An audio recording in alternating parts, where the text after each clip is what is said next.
um, battling the traffic and all. So, okay, so I think last week I was in a similar kind of a session in Bombay, and one of the moderators asked the questions to the audience, which I'm not being able to get out of my head. And he just asked the audience that, what is your aspiration for your child? You'll understand why it's relevant to today's discussion. I did think about it quite a bit.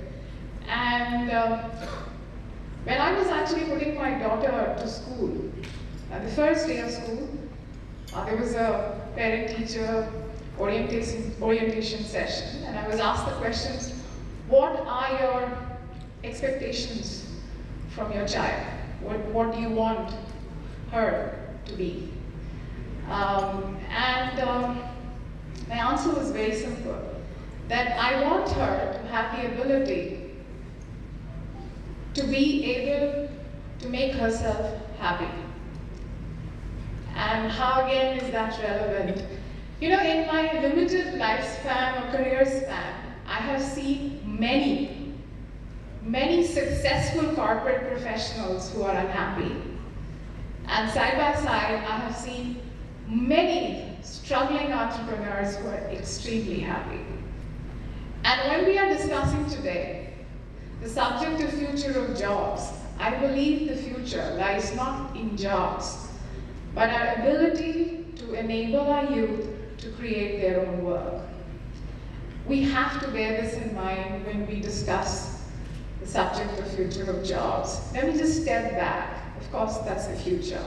That's what I want from my child, and maybe my child will be entering the workforce, let's say 10 years down the line.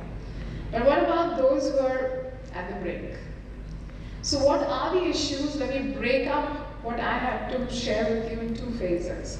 So what are the challenges between now and the next 5 years? And what are the things that actively from policy making, socially, we all need to focus on and take into cognizance?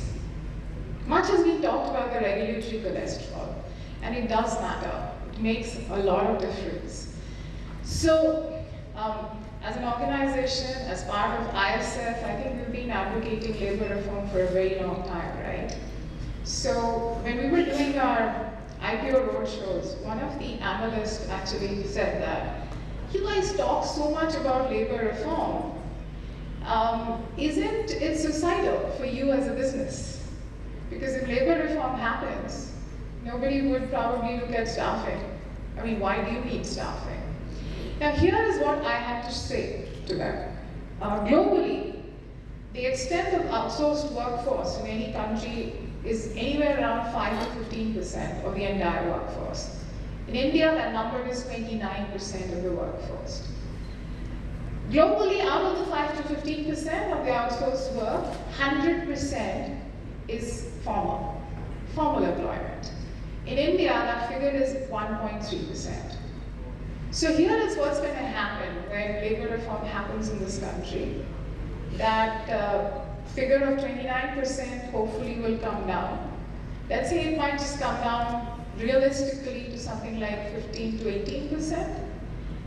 But what our belief is that 1.3% of formalization, if that goes up to 5, 10, it's a huge opportunity. It's a huge opportunity for everybody.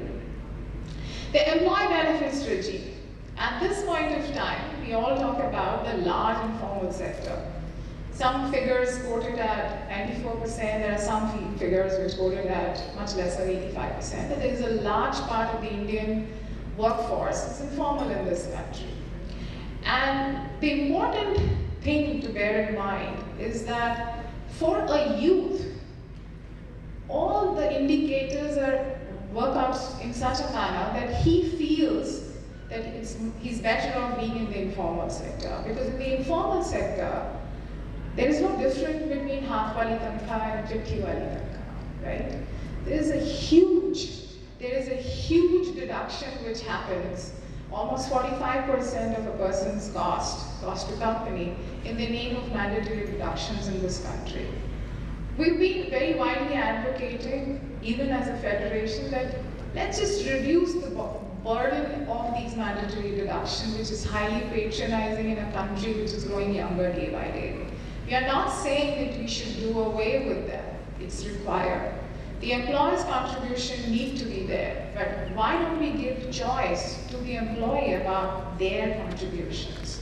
Their contribution to PF, their contribution to ESIC.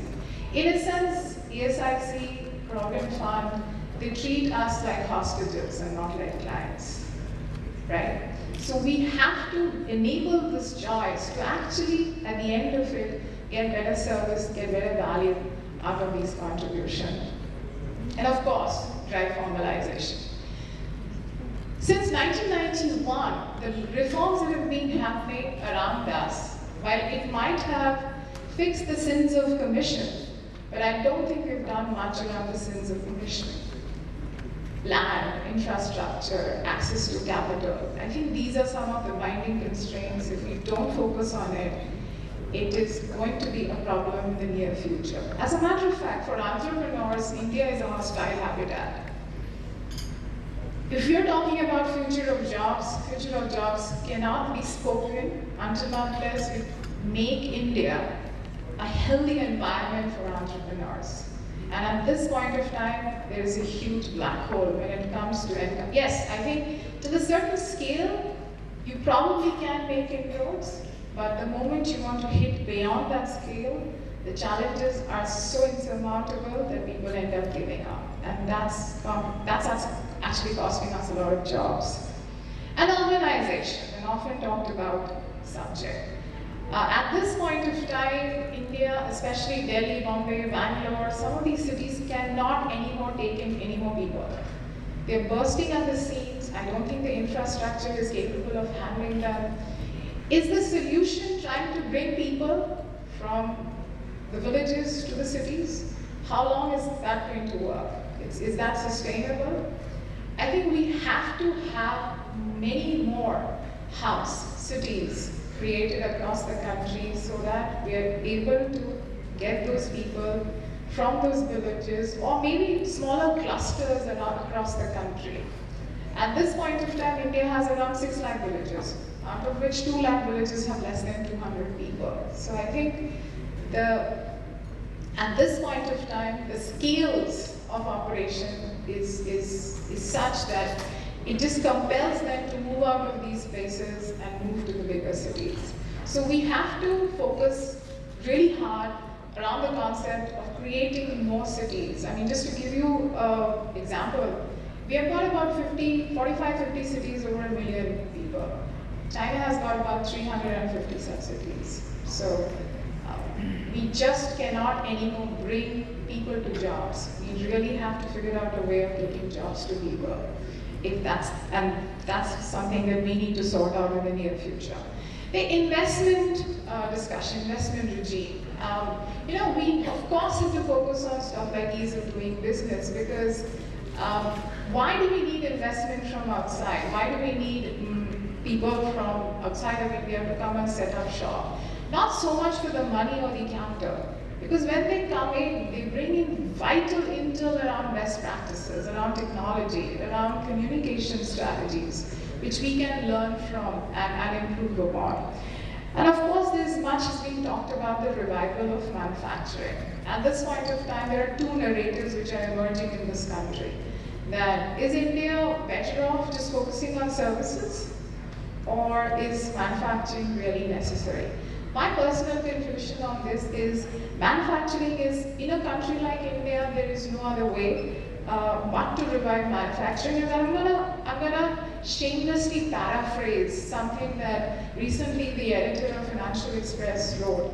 And it goes something like this. The primary reason why all countries have gone the manufacturing route before moving to services is simple. Manufacturing, with its emphasis on repetitive tasks, is ideally suited to absorb a largely illiterate and unskilled rural workforce, which is exactly the case in India. As manufacturing grows and the workforce gets both better paid and educated, this creates a market for services. How can a market for plumbers or shop assistants come up if there aren't enough people earning money to demand these services? Certainly India can design mobile phones or even space shuttles, but with the bulk of the workforce either illiterate or with just few years in school, how many can be trained to become even shop assistants, much less teachers or health workers? I'm now going to talk a little bit into the future, let's say how things should be 10 years from now. A lot of our current debate is usually a debate around permanent versus temporary. A lot of the debate is between formal versus informal. I think it's high time that we did make a mental shift, change the narrative to say, let's just talk about work which is dignified. We will not try to pass a judgment on which sort of employment is better for a human being. Any kind of employment which assures and ensures dignity of work is the future for our youth. We talk a lot about the gig economy.